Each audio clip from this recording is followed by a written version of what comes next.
Assalamualaikum warahmatullahi wabarakatuh. Perkenalkan, nama saya Nabila Rizky Humairo dengan NIM 1806842. Di sini saya akan menjelaskan tentang peluang dan rumusnya. Yuk, mari disimak. Peluang. Peluang adalah angka atau besaran yang digunakan untuk mengekspresikan seberapa mungkin suatu kejadian terjadi. Dalam rumus peluang, peluang disimbolkan dengan huruf P. Kemudian rumusnya, peluang sama dengan jumlah kasus memenuhi syarat per jumlah total semua kasus.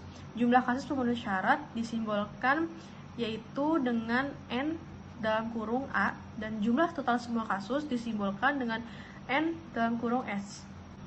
Nah teman-teman, kenapa kita butuh peluang? Karena di dunia ini tidak ada yang pasti. Maka dari itu, peluang adalah cara untuk mengukur seberapa mungkin suatu kejadian terjadi dan kita bisa membandingkannya dengan kejadian yang lain. Nah, di sini saya punya contoh soal, yaitu Atta Halilintar mengadakan sebuah giveaway. Nah, kemudian kamu memutuskan untuk mengikuti giveaway tersebut. Pada giveaway tersebut terdapat 10 orang peserta dan 1 hadiah. Berapakah peluang kamu memenangkan hadiah tersebut? Nah, di sini rumusnya dalam giveaway Atta Halilintar. Kita bisa gunakan seperti ini. Kita buat dulu ada 10 orang peserta ya teman-teman ya. Pasti dalam suatu giveaway ada 1 orang pemenang ya. Nah, kita bisa lingkarkan dulu pemenang. Nah, 10 orang peserta. Kemudian rumusnya yaitu P sama dengan N dalam kurung A per N S.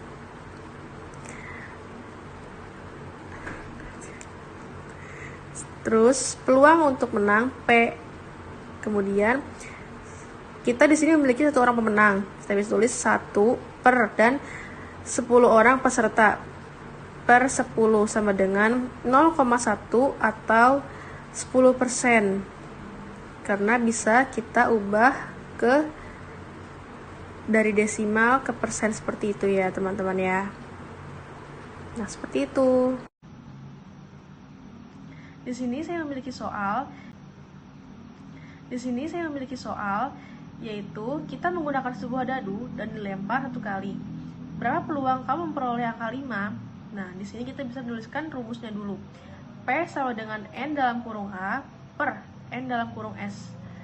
Nah, kemudian sama dengan N dalam kurung A itu bisa kita jawab dengan 1 karena dadu dilempar sebanyak 1 kali, dan kemudian N dalam kurung S bisa kita tulis 6 dikarenakan mata dadu ada 6. Jadi 1 per 6. Nah, kemudian di sini ada soal berapa peluang memperoleh angka ganjil. Nah, di sini kita bisa menuliskan terlebih dahulu rumusnya. P sama dengan N dalam kurung A per N dalam kurung S sama dengan 3 per 6 sama dengan 1 per 2. Kenapa 3 per 6? Dikarenakan angka ganjil yang berada dalam mata dadu ada angka 1, angka 3, kemudian dan angka 5. Maka kita tuliskan 3.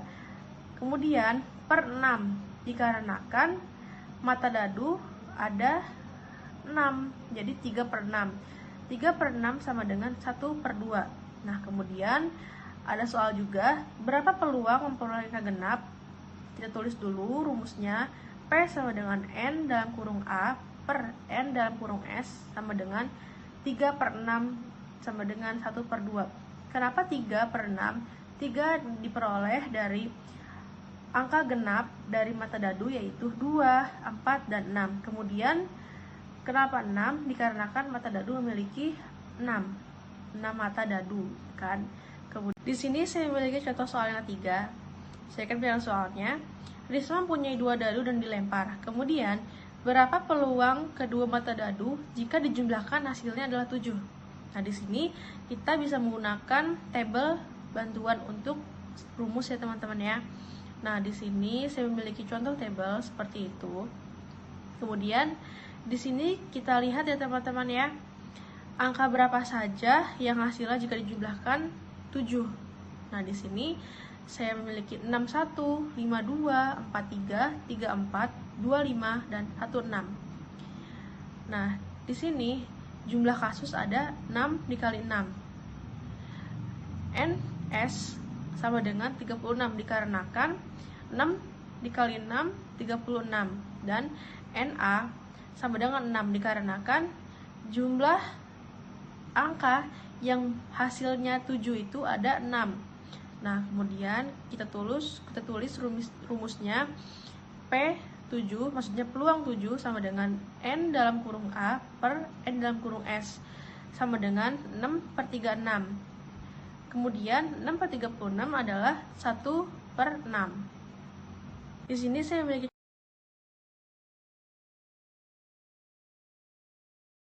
contoh soal yang keempat. Kamu memperoleh sebuah dadu dan kemudian melempar sebuah koin. Berapakah peluang kamu memperoleh sisi angka pada koin dan bilangan genap pada dadu? Di sini bisa kita tulis peluang muncul angka koin dapat kita tuliskan PA sama dengan A dan G. A dan G adalah angka dan gambar sama dengan 1/2. Kemudian peluang muncul angka genap pada dadu bisa kita simbolkan sebagai PGD sama dengan kita dadu memiliki 6 mata dadu, yaitu 1, 2, 3, 4, 5, dan 6. Berarti karena di sini dimintanya angka genap, berarti ada 2, 4, dan 6. Bisa kita tulis 3/6 dikarenakan angka genap itu ada 3, 2, 4, dan 6. Kemudian per 6 karena mata dadu ada 6. Nah, 3/6 bisa kita sederhanakan lagi menjadi 1/2. Jadi peluang angka dan genap yaitu 1/2 dikali 1/2. Kenapa? Kita bisa dikalikan antara peluang A dan peluang B, yaitu 1/2 dikali 1/2, hasilnya sama kan? Nah, kemudian hasilnya adalah 1/4. Seperti itu teman-teman. Assalamualaikum warahmatullahi wabarakatuh. Saya Anissa Fitri Indriani dengan NIM 1801788. Kali ini saya akan menjelaskan materi selanjutnya, yaitu distribusi peluang. Nah, apa itu distribusi? Setiap peristiwa akan mempunyai peluangnya masing-masing, dan peluang terjadinya peristiwa itu akan mempunyai penyebarannya yang mengikuti suatu pola tertentu yang disebut dengan distribusi. Nah, distribusi peluang dapat didefinisikan dengan suatu fungsi peluang dinotasikan dengan Px atau Fx yang menunjukkan peluang untuk setiap nilai variabel acak. Nah, apa itu variabel acak? Variabel acak merupakan sebuah ukuran atau besaran yang merupakan hasil suatu percobaan atau kejadian yang terjadi secara acak dan mempunyai nilai berbeda. Variabel acak dapat dibagi menjadi dua. Yang pertama, variabel acak diskrit, dan yang kedua ada variabel acak kontinu. Nah, apa itu variabel acak diskrit? Variabel acak diskrit merupakan variabel berupa bilangan cacah yang diperoleh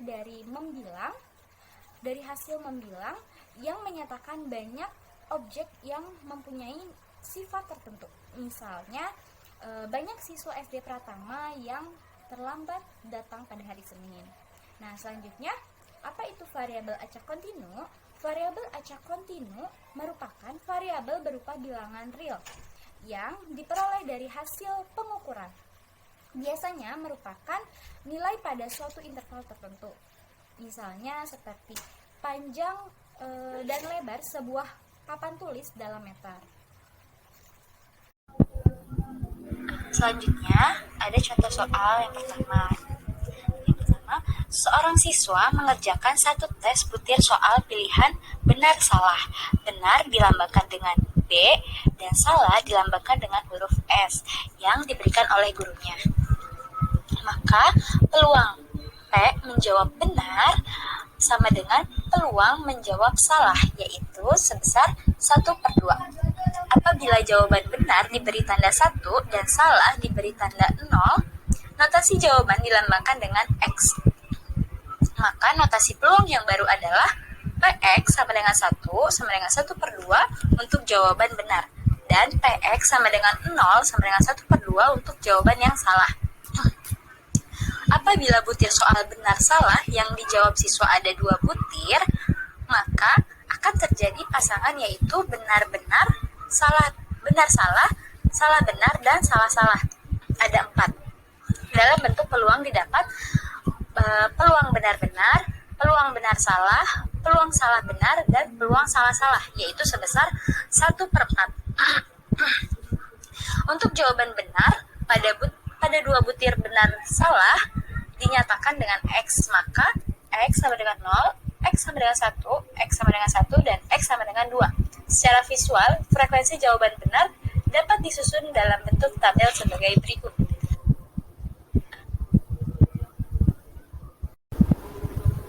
Nah, di sini ada tabel distribusi peluang 2 butir tes. Nah, di sini ada butir 1, butir 2, dan frekuensi jawaban benar. Nah, untuk di butir 1 ada salah, lalu di butir 2 ada salah. Jadi, frekuensi jawaban benarnya itu tidak ada. Maka ditulislah 0. Selanjutnya, di butir 1 ada benar, di butir 2 ada salah. Maka jumlah frekuensi jawaban benarnya itu ada 1. Selanjutnya, di butir 1 itu ada salah, di butir 2 itu benar. Maka frekuensi jawaban benarnya itu ada 1. Selanjutnya, di butir 1 ada benar, dan di butir 2 itu benar. Benar-benar, maka frekuensi jawaban benarnya itu ada 2. Nah, bisa dilihat lagi, ditinjau dari jawaban benar terdapat skor 0, 1, dan 2. Masing-masing frekuensi jawaban benar skor 0 sebanyak 1, skor 1 sebanyak 2, dan skor 2 sebanyak 1. Dalam bentuk peluang terdapat P dalam kurung X sama dengan 0 sama dengan 1/4, PX sama dengan 1 sama dengan 2/4, dan PX sama dengan 1 sama dengan 1/4. Dengan visual peluang kemungkinan yang terjadi pasangan jawaban benar adalah 1. Seperti yang ada di tabel. Nah, selanjutnya salah satu yang akan kita bahas dari jenis distribusi peluang diskrit yaitu distribusi peluang binomial. Distribusi peluang binomial, BI atau dalam kata binomial berarti 2. Hal ini merujuk ke setiap kali percobaan atau kesempatan hasil yang mungkin muncul hanya ada 2. Nah, pertanyaannya yang biasa muncul adalah kapan kita menghitung peluang dengan menggunakan persamaan distribusi peluang binomial ketika kejadian tersebut itu memenuhi sifat-sifat. Nah, untuk sifat-sifatnya yaitu yang pertama, percobaan dilakukan sebanyak N kali. Yang kedua, setiap kali percobaan mempunyai 2 kemungkinan hasil. Yang ketiga, kemungkinan hasil dari masing-masing percobaan itu sama. Nah, yang keempat, hasil yang diperoleh pada percobaan pertama tidak akan mempengaruhi hasil yang diperoleh pada percobaan yang lain. Nah, untuk rumus dari distribusi peluang binomial sendiri ini yaitu PX sama dengan N faktorial per P faktorial dalam kurung N dikurangin P. Nah, untuk keterangannya, N ini adalah jumlah percobaan dan P adalah peluang.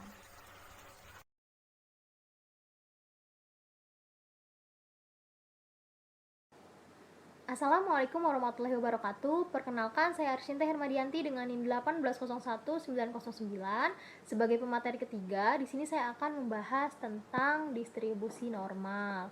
Nah, distribusi normal disebut juga dengan distribusi Gauss sesuai dengan nama penemunya yaitu Gauss. Pengertian distribusi normal sendiri yaitu adalah suatu model matematika yang variabel datanya acak, kontinu, dan mempunyai fungsi densitas. Atau bisa juga pengertiannya yaitu salah satu bentuk distribusi peluang dengan menggunakan pendekatan kurva normal. Nah, kurva normal itu seperti apa? Jadi, kurva normal yaitu kurva distribusi data yang jika kita masukkan ke dalam kurva, datanya dianggap merata. Maksudnya merata yaitu salah satu cirinya adalah rata-rata sama dengan median sama dengan modus. Nah, untuk bentuk kurva normalnya itu contohnya seperti ini. Ini adalah kurva normal. Nah, dianggap merata karena di tengah-tengah garis ini nih, di dalam kurva ini itu ada median, rata-rata, dan modus. Kurva normal ini dianggap sebagai kurva yang ideal. Contohnya, misalkan dalam kehidupan sehari-hari ada sebuah data nilai kelas 5, nilai itu dapat dikatakan ideal ketika mengikuti kurva normal. Misalkan, yang dapat nilai rendah dan tinggi itu sedikit. Nah, yang banyak adalah yang mendapatkan nilai di tengah-tengah. Misalkan itu dari 1 sampai 10 yang mendapatkan nilai 1, 2, dan 3 itu rendah, dan mendapatkan nilai 9 dan 10 itu rendah. Sedangkan yang di tengah-tengahnya misalkan adalah 7 atau 8. Nah, itu adalah nilai yang paling banyak. Nah, itu adalah data yang ideal seperti itu. Nah, selanjutnya karakteristik kurva normal. Yang pertama ada unimodal, yaitu distribusi normal hanya memiliki satu modus. Yang kedua yaitu simetris. Nah, simetris yaitu distribusi normal jika dibelah dua hasilnya sama. Jadi ini kurva ini hitungannya adalah 100%. Jika dibagi dua, ini akan menjadi 50%, 50%, atau bisa juga kurva ini dianggap satu. Nah, ketika dibelah dua, dibagi dua gitu, itu nominalnya akan menjadi 0,5 dan 0,5 seperti itu. Yang ketiga yaitu identik. Nah, identik yaitu ukuran gejala pusat besarannya sama antara rata-rata sama dengan median sama dengan modus.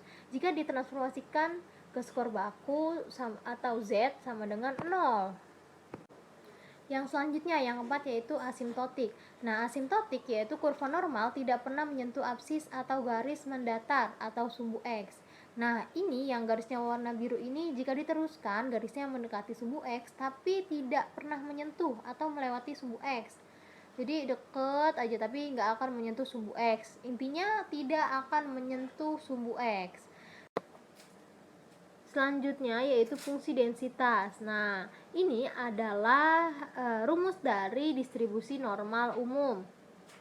Ya, fx sama dengan 1 per tau akar 2 pi dikali e pangkat setengah x min setengah x dikurang mu per tau pangkat 2. Nah, fx-nya ini adalah fungsi x sama dengan 1 per tau. Tau ini yaitu standar deviasi atau simpangan baku akar 2 pi.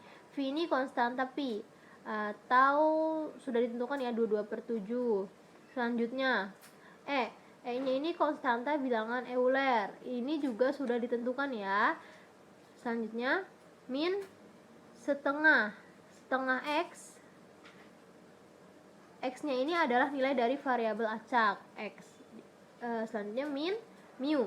Mu ini adalah mean atau rata-rata per tau. Tau itu yang tadi standar deviasi atau simpangan baku pangkat 2. Karena menggunakan rumus ini sulit, maka kita dapat merubah rumus tersebut ke dalam bentuk yang standar. Nah, kita akan ubah X tersebut atau variabel X menjadi Z, di mana Z itu adalah distribusi normal yang dikenal sebagai distribusi normal standar baku. Bentuk dari standar itu mu-nya 0 atau rata-ratanya 0 dan standar deviasinya 1. Saya ulang ya, awal variabel acaknya adalah X berubah menjadi Z dengan rumus yang ini. Z sama dengan X dikurang mu per tau. Nah, selanjutnya kita ke contoh soalnya ya. Nah, ini adalah contoh soalnya ya. Dari 200 mahasiswa yang mengikuti ujian statistika di Universitas Pendidikan Indonesia diperoleh bahwa nilai rata-rata adalah 60 dan standar deviasi adalah 10. Bila distribusi menyebar secara normal, berapa A persen yang mendapat nilai A jika nilai X lebih besar sama dengan 80? Yang B, berapa persen yang mendapat nilai C jika nilai C terletak pada interval 56 lebih kecil sama dengan X lebih kecil sama dengan 68? Yang C, berapa persen yang mendapat nilai E jika nilai X kurang dari 45? Nah, sudah diketahui ya bahwa N itu adalah sampel data. Itu 200. Lalu mu-nya adalah 60 dan taunya 10. Untuk pertanyaan pertama kita akan mencari persentase yang mendapat nilai A dengan distribusi menyebar secara normal. Maka probabilitas X lebih dari sama dengan 80, kita standarisasi X menjadi Z, yaitu dengan cara X dikurang mu per tau, dan hasilnya ini adalah 2. Nah, dari hasil ini kita harus menggunakan tabel distribusi normal standar Z. Ya, yang punya bukunya kalian bisa buka halaman 318. Nah, selanjutnya kita akan mencari kurva yang diarsir ini ya. Nah, berarti mencari probabilitas Z lebih dari sama dengan 2 yaitu 1. Nah, 1 ini dari keseluruhan kurvanya. Jadi kurva ini nilainya adalah 1 yang sudah dibilang di sebelumnya ya. Jadi satu kurva ini itu adalah nilainya 1. Dan kalau dijadikan persen itu 100% gitu. Nah, selanjutnya 1 dikurang dengan probabilitas yang tidak diarsir. Seperti itu. Jadi hasilnya adalah 1 dikurang probabilitas yang tidak diarsir. Kita lihat di tabel yang di buku halaman 318 itu 2 hasilnya itu 0,9773. 1 dikurang 0,9773 sama dengan 0,227. Jadi sekitar 2,27% mendapatkan nilai A. Nah, 0,227 ini kita persenkan, kita kali 100, jadi 2,27% mendapatkan nilai A. Nah, berikut ini ada contoh grafik kurva normal dan beberapa bentuk distribusi normal. Yang pertama ada kurva normal dengan mu-nya 0 dan taunya 1. Nah, ini adalah contoh dari kurva normal, bentuk dari kurva normal. Yang kedua yaitu ada kurva normal Platik-Kurtik. Nah, Platik-Kurtik ini memiliki harga simpangan baku yang besar, maka bentuk kurva normal makin rendah. Jadi semakin besar simpangan baku, gambar kurvanya akan rendah, seperti itu. Yang ketiga ada kurva normal Leptokurtik. Nah, kurva normal ini memiliki harga simpangan baku yang kecil, maka bentuk kurva normal makin meninggi. Jadi jika simpangan bakunya kecil, maka gambar kurvanya itu akan meninggi.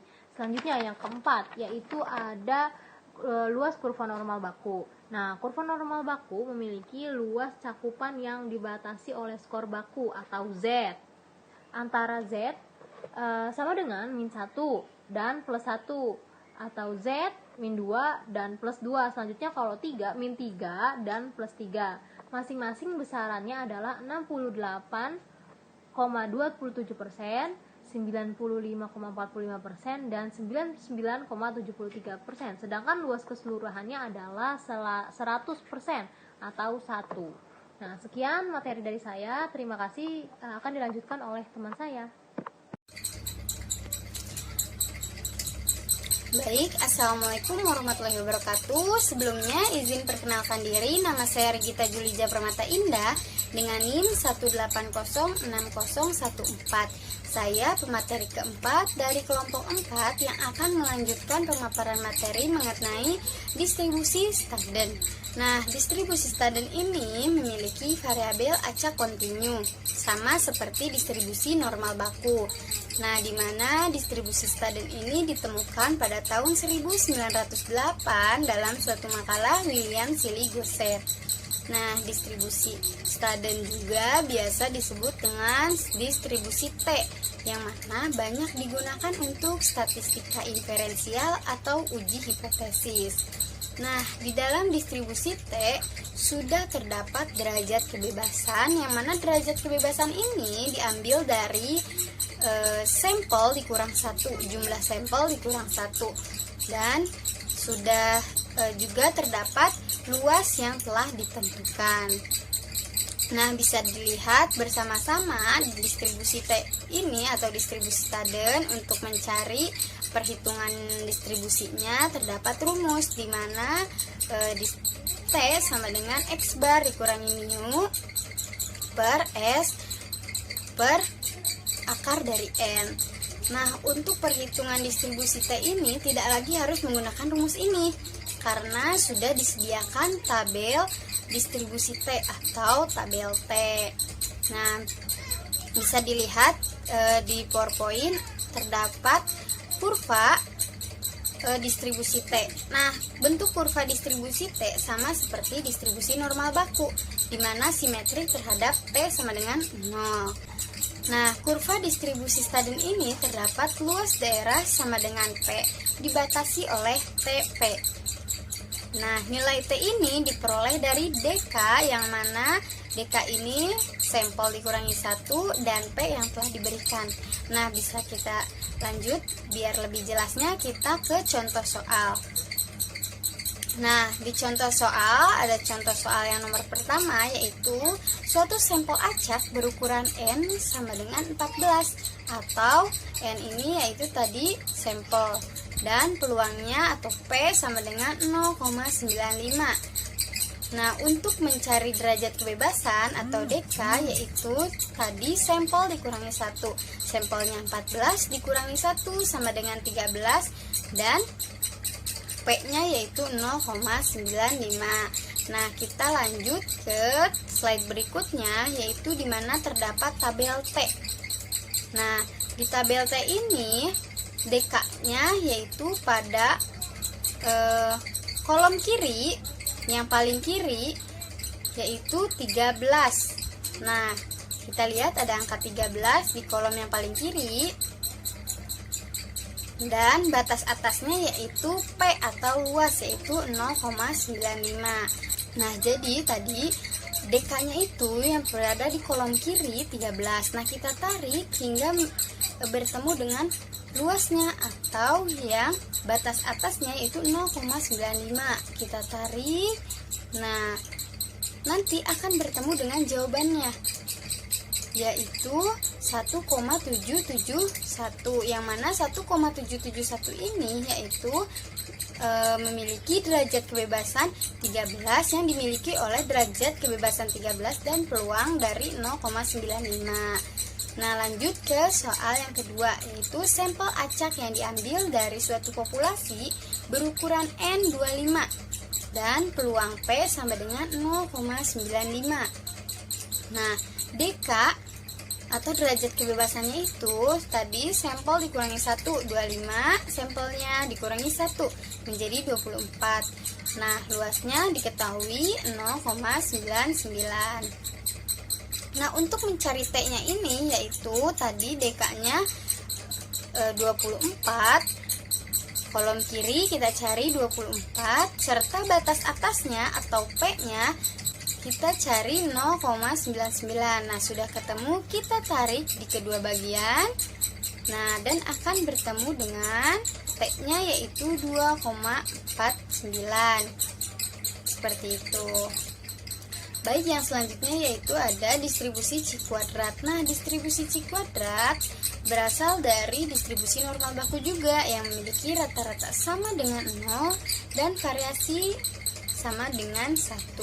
Nah, untuk mempermudah perhitungan C kuadrat ini juga kita tidak perlu menggunakan rumus lagi, sama seperti distribusi Staden karena sudah disediakan daftar C kuadrat dalam bentuk tabel juga, di mana daftar tabel dalam C kuadrat ini terdapat derajat kebebasan dan baris paling atas berisikan masing-masing harga C kuadrat untuk pasangan DK peluang P yang besarnya sudah ditentukan. Baik, untuk mempermudah perhitungan distribusi C kuadrat ini telah disediakan contoh soal. Ada dua contoh soal. Yang pertama yaitu mencari harga C kuadrat dengan P sama dengan 0,9 dan derajat kebebasan atau nu sama dengan 18. Nah, sudah diketahui kan tadi derajat kebebasannya atau nu-nya sama dengan 18 yang berada di kolom kiri dan P-nya sama dengan 0,95 batas atas. Nah, kita lihat di slide selanjutnya terdapat tabel distribusi C kuadrat. Nah, tadi derajat kebebasannya atau nu-nya sudah diketahui berapa, 18 ya. Lalu kita tarik hingga bertemu dengan batas atas yaitu 0,95. Nah, sudah ada 0,95, kita tarik juga ke bawah hingga bertemu dengan kolom kiri 18 tadi, yang mana akan menghasilkan harga C kuadratnya itu di angka 28,8 693 yang dibulatkan menjadi 28,9. Nah, selanjutnya ke contoh soal yang kedua, yaitu mencari harga C kuadrat dengan P sama dengan 0,99 dan derajat kebebasan atau V sama dengan mu sama dengan 8. Nah, tadi derajat kebebasannya yaitu 8 yang ada di kolom kiri serta P sama dengan 0,99 batas atas. Nah, dilihat lagi di tabel distribusi C. Ya, di dalam tabel distribusi C terdapat tadi derajat kebebasannya yaitu 8. Dan kita tarik hingga bertemu dengan batas atas yaitu 0,99. Nah, sehingga kita bertemu dengan harga C kuadrat yaitu 20,0902 yang mana dibulatkan jadi 20,1. Nah, jawabannya sama dengan yang di contoh soal. Untuk perhitungan distribusi C kuadrat seperti itu. Mungkin cukup sekian yang dapat saya sampaikan. Selanjutnya akan saya serahkan kepada pemateri berikutnya. Terima kasih. Assalamualaikum warahmatullahi wabarakatuh. Perkenalkan, nama saya Sri Mariam Islamiati dengan NIM 1801787. Nah, di sini saya akan membahas mengenai distribusi Fisher atau distribusi F. Nah, distribusi ini mempunyai derajat kebebasan pembilang V1 dan derajat kebebasan penyebut atau juga bisa disebut dengan V2. Jadi ada dua unsur, ada V1 dan ada V2. Nah, distribusi F ini memiliki peranan yang penting dalam statistika inferensial. Maka disusunlah tabel untuk memudahkan menghitung ataupun mencari harga F ini. Nah, tabel distribusi F ini menggunakan alfa 0,05 dan alfa 0,01. Nah, kolom itu kan dalam tabel itu ada kolom dan juga ada baris ya. Nah, untuk kolom itu derajat kebebasan penyebut atau V2 dan untuk baris itu derajat kebebasan pembilang atau V1. Nah, contoh soalnya ada pada halaman 105. Nah, untuk soalnya seperti berikut.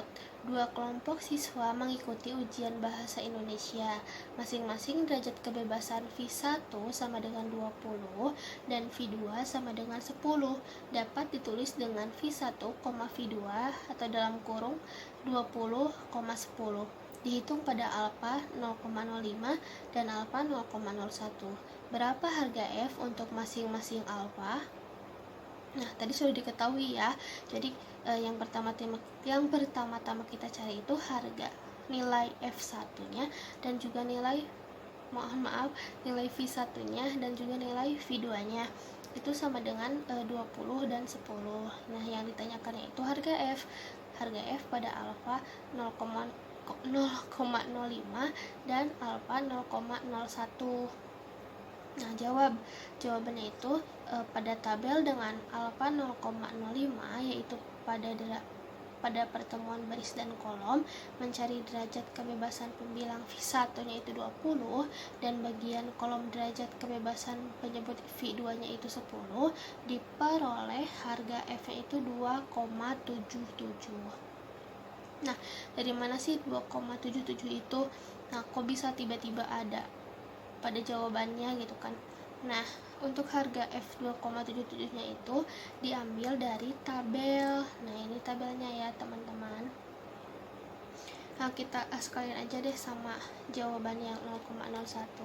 Nah, pada tabel dengan alfa 0,01 dicari pada tempat yang sama dengan alfa 0,05, tetapi dilihat pada baris 0,01, maka diperoleh harga F-nya itu 4,41. Nah, ini ada tabel distribusi F ya, banyak angka dan juga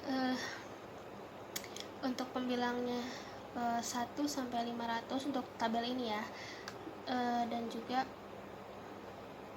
untuk penyebutnya itu ini saya ambil dari 9 sampai 16. Sebetulnya masih lengkap. Nanti saya kirim aja ya di grup WhatsApp untuk file tabelnya. Kalau tabel yang di buku itu kurang lengkap. Nah, sekarang kita kita cari ya jawabannya untuk harga F0,05. Kan tadi sudah diketahui ya, V1 nya itu 20, lalu V2 nya itu 10. Nah di sini ada deretan baris, kita cari baris 20 itu di mana.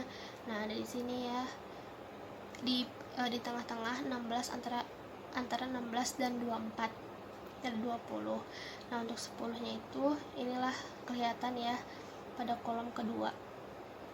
Nah kita cari nih 0,05, ini kan ada 0,100, 0,05, 0,02, 0,01, 0,005. Tadi yang ditanyakan itu 0,05, harga 0,05 dan juga harga pada alfa 0,01. Nah kita langsung tarik aja nih, di mana sih titik pertemuan antara V1 20 dan V2 10. Nah, kita lihat ya.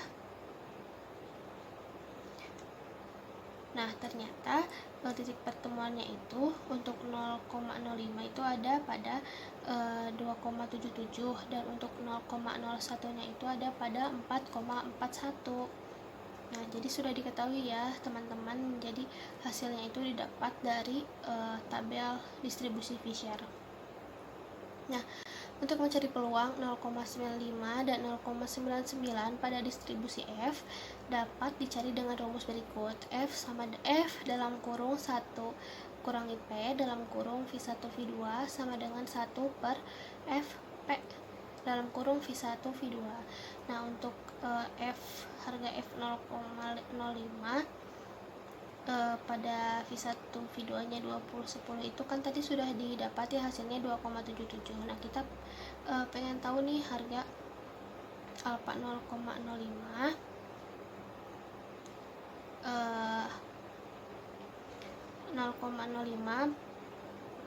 untuk peluang 0,95.